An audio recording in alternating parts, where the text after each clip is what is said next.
he's explaining the failings of his generation, that people, they don't review what they study, and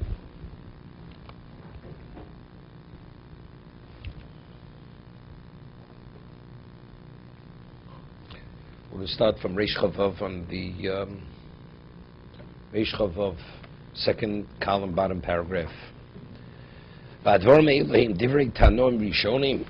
says, the words of the Tanoim, the original Tanoim, the beginning of the era of the Tanoim, we have no ability even to evaluate the dimension of wisdom, Rabbi Shuv, Rabbi Akiva,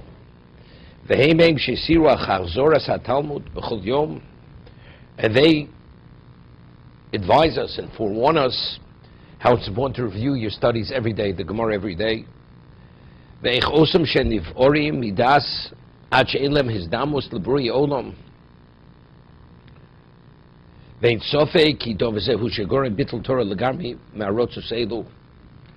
says, and there's no question, the reason why we find people don't study is because they never reviewed.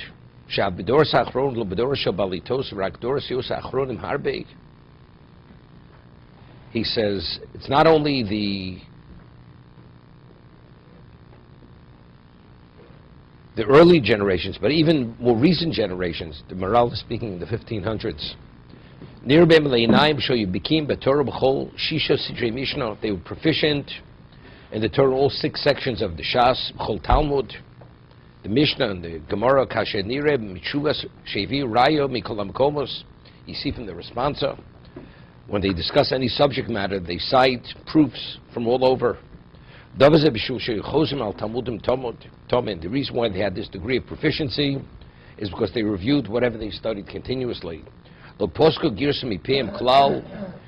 the text never ceased from their mouths, continuously.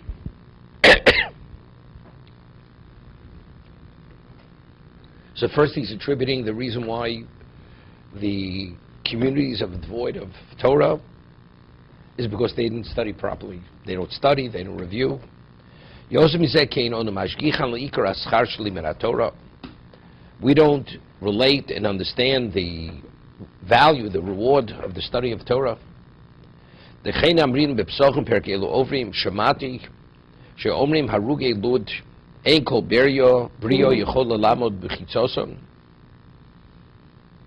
That those who were killed in Lud, I mentioned that somebody had killed the princess, and these 2 individuals, even though they weren't the murderers, they gave themselves, they claimed they did it, because otherwise the king would have destroyed the whole community.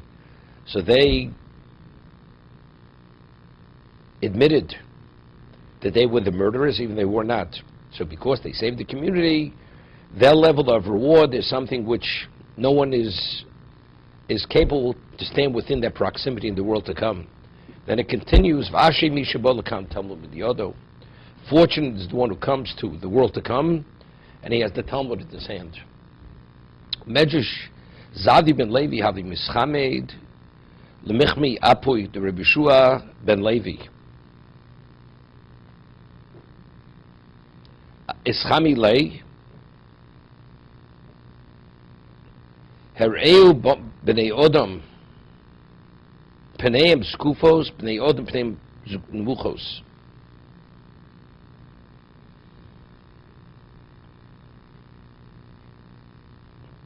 Zavi ben Levi, it is mentioned in the Midrash, it's not a common name.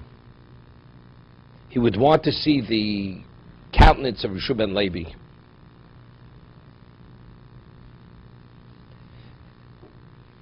I'm not sure exactly what the language means.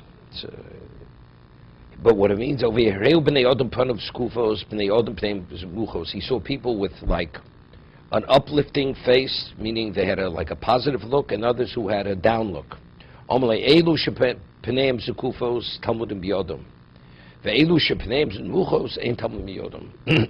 The people who have this up look, they retained all their studies. The others, they don't retain their studies. Kim Shchenim B'Yachad, Harugim Malchus, Shein Kol Odom Yochel Lamad B'Chitzosom, V'Ashrei Mi Shebol Kan L'Tamud B'Yodo. He's explaining something interesting. It says that these two people gave their lives, that dimension of reward in the world to come, nobody is able to stand their proximity. And then it says, and the one who comes with the Talmud in his hand. So we're equating the one who gave his life to save a community, his level, exceptional level of reward. And then we say, and also the person who comes with the Talmud in his hand in the world to come. He's also at that special level. So he's using the term, we see they're neighbors. These two categories of people, they're on the same level. It's something which is profound. B'chokhmah, ki harugim malchus, who are the harugim? They gave their lives. Shemoshu nafsham v'kiddush shmo hagodol. They gave their lives to sanctify Hashem's name. V'odem kozen nivdal nasi nivdal min olam hagashmi l'gamri. Why is his reward so exceptional? Because he was willing to forfeit his whole life for the sake of Kiddush Hashem.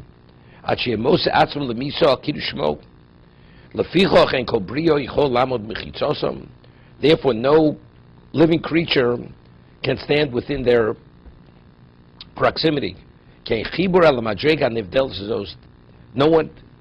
No one has any relevance to that removed dimension.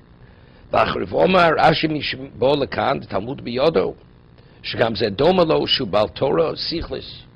person who unceasingly learns, what does that mean? What's his value? His value is also, it's only the Torah. Ubolakan im Talmudo, aval im ein Talmud b'yodo ein odom shem acher rak odom shu note achra gashmi. But if a person who doesn't come with the Torah in his, although he studied, then he deserves reward. But what's his essence? His essence is physical. Because the person who doesn't cease studying, that means he's consumed with Torah.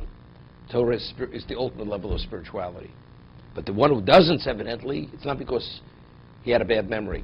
It's because he did not study sufficiently, he did not apply himself sufficiently. So, of course, he gets reward, but he wasn't fully engaged. If he lived as a physical person, what does it mean? Those who came with the Torah, with their learning in their hands, their faces were upright. What does that mean? Person ashamed, he looks down. Person has nothing to be ashamed of, he's able to look with his face up. So he says, the ones who come with Talmudim B'Yodam, there's nothing to be ashamed of. So therefore their faces have this upward look. What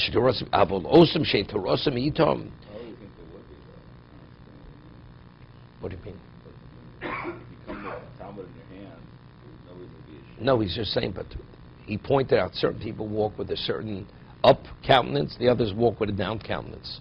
He says, these people, the difference is, in this world, he was able to detect them in this world, ultimately the way they're going to express themselves in the world to come. That's what he said. The